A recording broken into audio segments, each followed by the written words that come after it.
क्या करबला को हुए सदियां गुजर चुकी हैं, मगर ये एक ऐसा अलमनाक और दर्द फकार यानी गमजदा सानिया है कि पूरी मिलते इस्लामिया के दिल से महव यानी कि जायल ना हो सका। ये वाकया हज़रत इमाम हुसैन रज़ी अल्लाह अन्हो की शहादत से वाबस्ता है।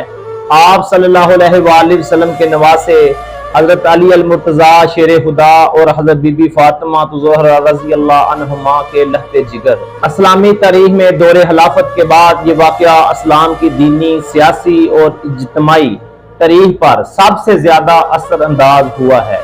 हजरत इमाम हुसैन रज़ी अल्लाह अन्हो की शहादत के इस अजीम वाकया पर बिला शको शुबा और बिला मुबालगा दुनिया के किसी भी दीगर हादसा पर नस्ल इंसानी के इस कदर जो आंसू नहीं बहे, क्योंकि ये कहना बजा ना होगा कि हजरत इमाम हुसैन अलैहिस्सलाम के जिस्म मुबारक से जिस कदर खून दश्ते करबला में बहा था, इसके बदले पूरी उम्मत इस्लामिया एक एक कतरे के औज अशक बहाए रंजो गम का एक सलाब जो है ना अभी तक बहा चुकी है और लगातार बहा रही है और बहाती रहेगी।